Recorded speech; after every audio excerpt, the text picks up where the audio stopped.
The next speaker is Franco Frattini.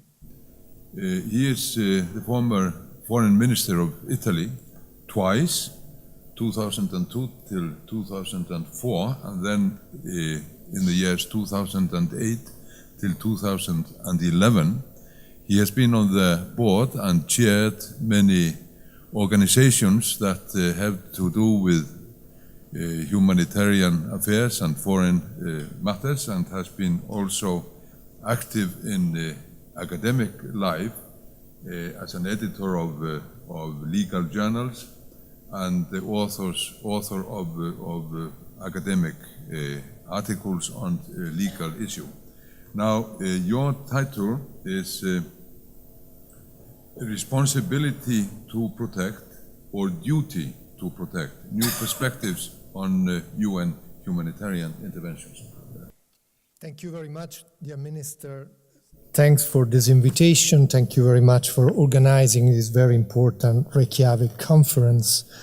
Thanks to the President of the Institute for Cultural Diplomacy, who also co-organized this very important conference.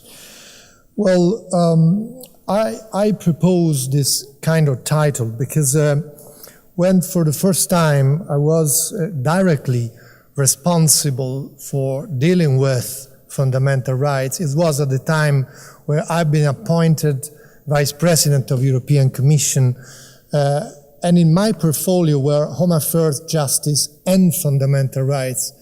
And when we decided to promote establishing in Europe for the first time the comprehensive agency for fundamental rights, we had on the table, we used to live in a different world.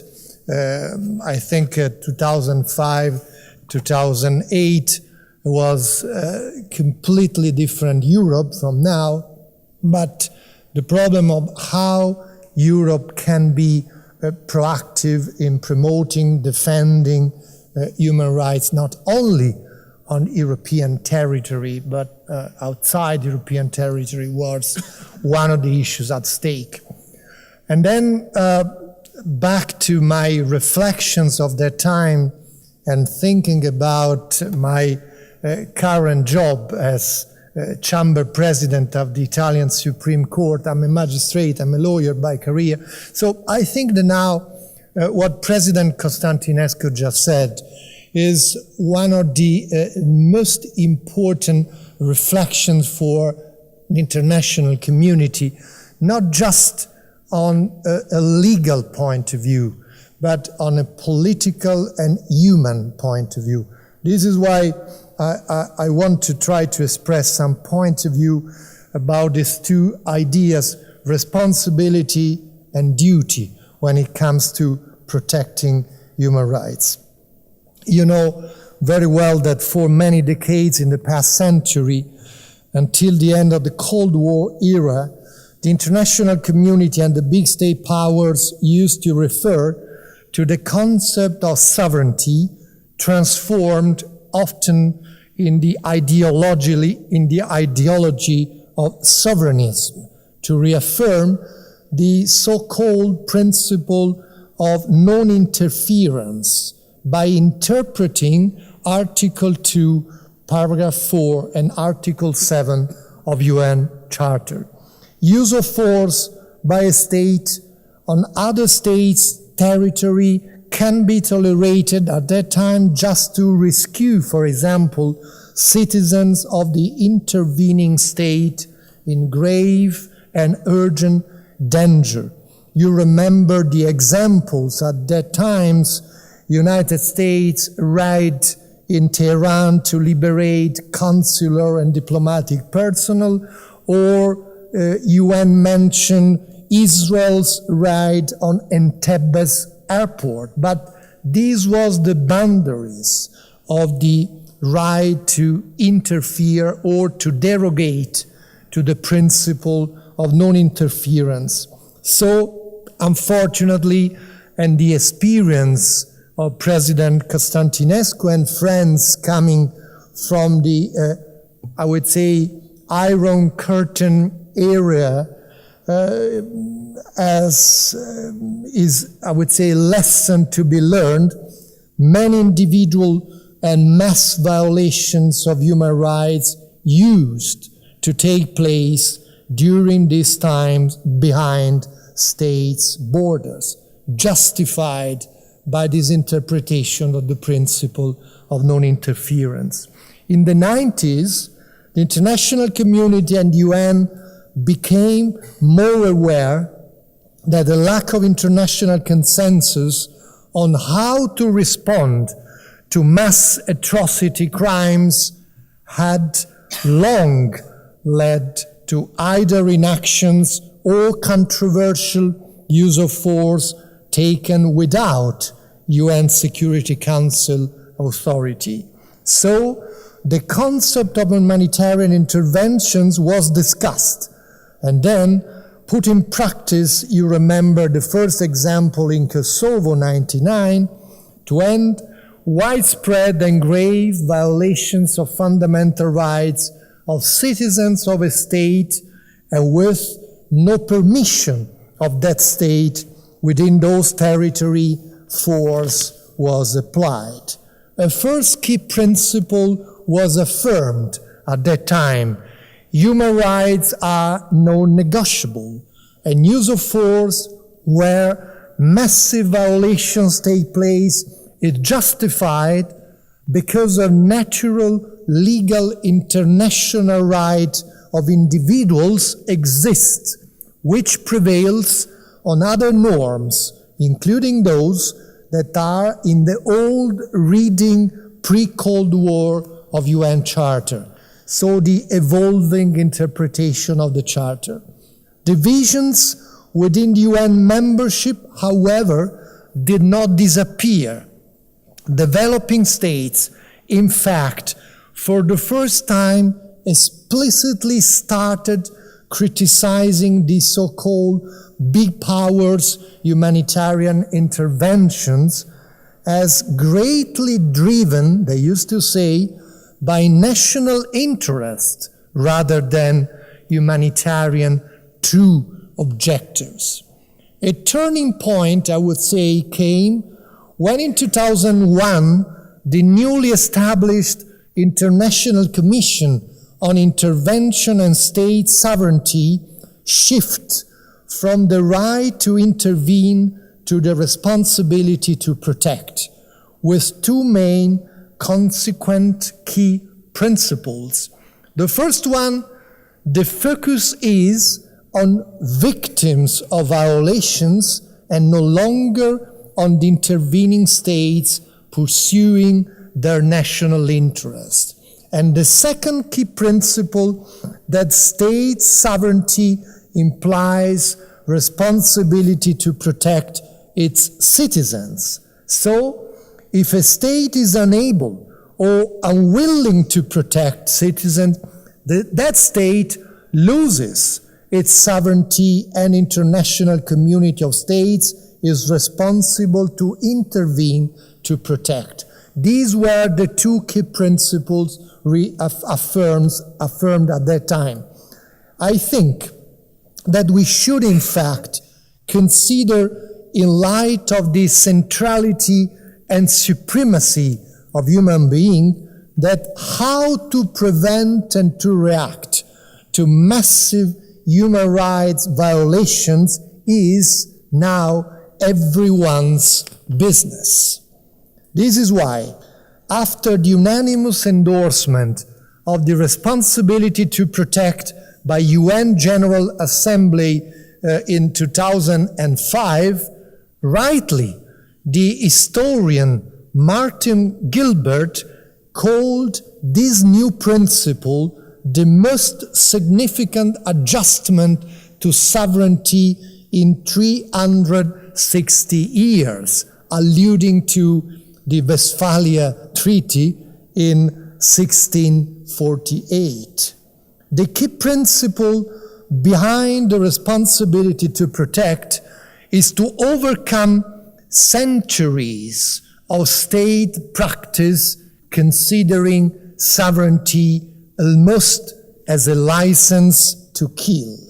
But this new concept, under paragraph 138 and 39 of 2005 War Summit outcome document, represents also a significant evolution, changing the main pillars of the old humanitarian intervention of the 90s. First of all, I think the responsibility to protect involves a whole range of actors, not just those able and willing to use force. The first responsible, in fact, is the sovereign state itself, that must not perpetrate or allow massive crimes on its territory. This is the first responsible. Secondly, other actors in the international community should assist states in discharging that primary responsibility. And only thirdly, if the state fails to protect its own people, the wider international community is responsible to provide that protection by every means prescribed by the UN Charter and under UN Security Council strict mandate. So, prevention is, or better became, as important, if not more important, as reactions and use of force. This is a very important point. Prevention is much more important than reaction and then use of force. A diplomatic mediation, this is the example that comes to my mind. You remember in early 2008, after the election in Kenya, all the emerging ethnic violence, and UN Secretary Kofi Annan was able to diffuse this serious ethnic violence by a diplomatic mediation, by getting support from the neighbor states of Kenya, and so using prevention rather and before immediately reacting on the Kenyan territory, and he succeeded, fortunately. When, on the contrary, condemnations and other prevention measures, this is the opposite example, failed to end violence from Gaddafi's regime, and civilians in Benghazi were at imminent risk of massacre, Resolution 1973 in 2011 unanimously adopted, authorized all necessary means to protect people. And then the NATO mission started, saving, I think, thousands and thousands of lives. I was amongst those, as Foreign Minister of Italy, participating to the decision-making process there. After the initial consensus of the Libya's intervention, however, a number of emerging states, mainly what we used to call BRICS, led by Brazil. I remember a quite difficult meeting with my Brazilian colleague, started complaining about the management of the mission.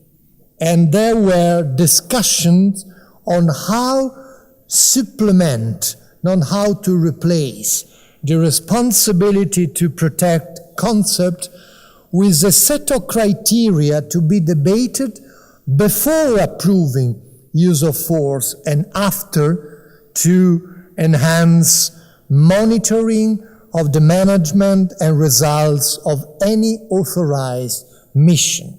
I think our common interest is to discuss how, not whether to implement the responsibility to protect. We should multiply efforts to work within the multidimensional framework of responsibility to protect, being well aware that their alternative would be a return to the days of Rwanda, Srebrenica, and Kosovo. I think no government could afford at all this kind of option. In the case of Syria, a burning issue we have now, for example, we could have contributed to avoid the Security Council paralysis if we had embarked with the full involvement of all regional and national actors concerned on deeply discussing and interpreting new criteria on implementing responsibility to protect, such as last resort, what does it mean? Proportionality or balance of consequences.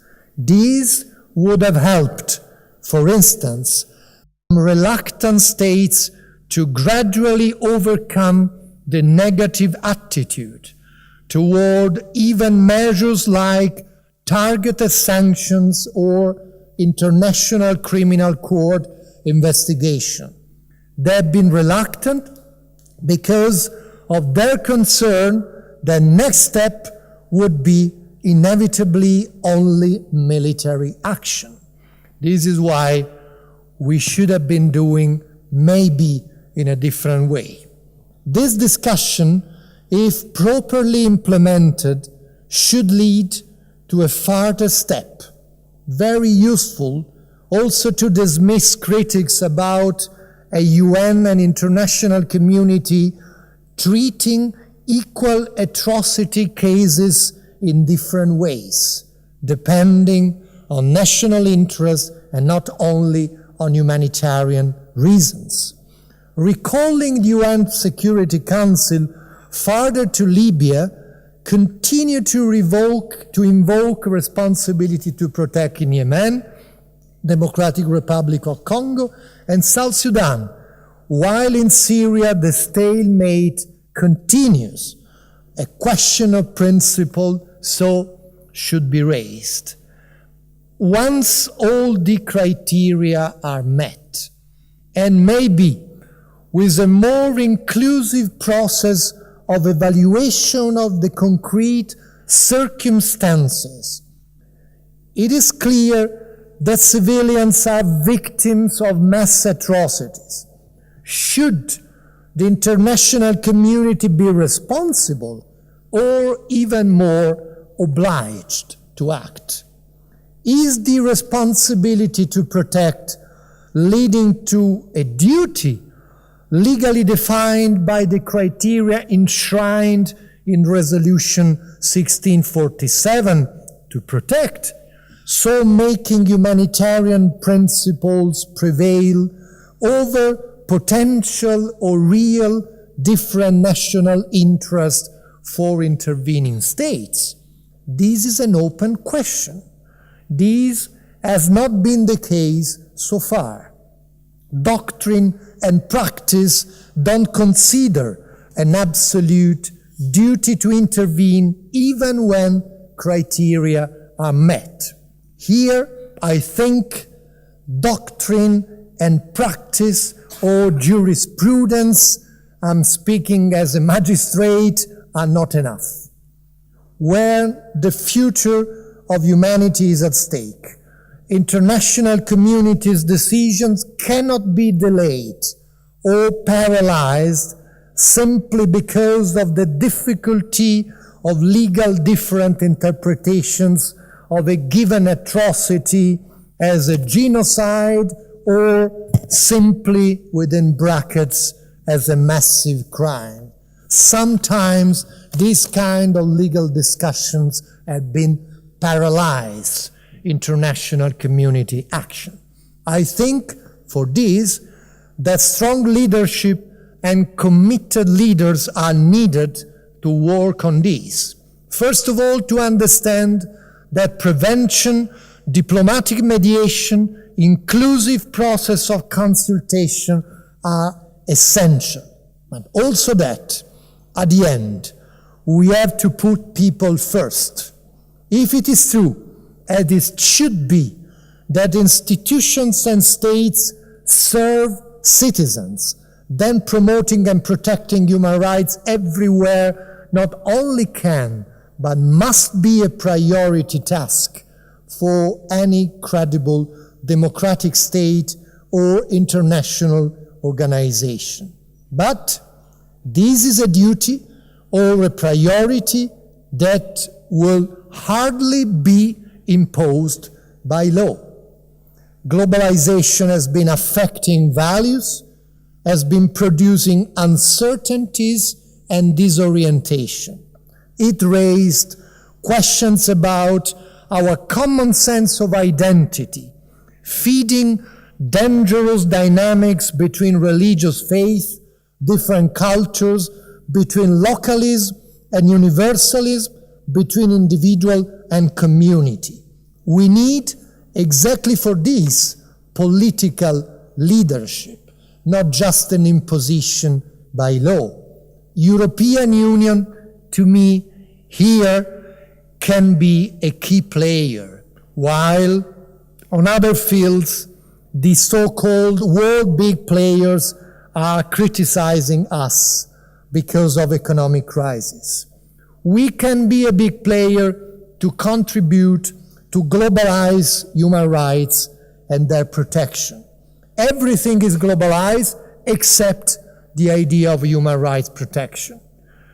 Also to build what I can call a new humanism, affirming that the centrality of human person is an antidote that will defeat fanaticism and intolerance. Europe can be a player to use culture and education in all of their diversities of expression to rediscover the common founding values of peace, equality, democracy, and solidarity. Europe is the land of rights. You can and you should be a player. Leaders and international community have to contribute to strengthen the human community, and European Union must be in the lead by strengthening very much its political impulse. I'm not at all satisfied about the level of political commitment from our Europe, my Europe, on this. Unfortunately, I would like very much to see Europe much more politically involved on that. In conclusion, I think only this broadly shared new humanism, well above and well before detailed legal rules, will consequently consolidate the principle with no alternatives that no political leader in any region can build and maintain his power at the expenses of the lives of his own people. There are limits nobody can trespass without falling into the abyss of disaster and international rejection. Thank you very much.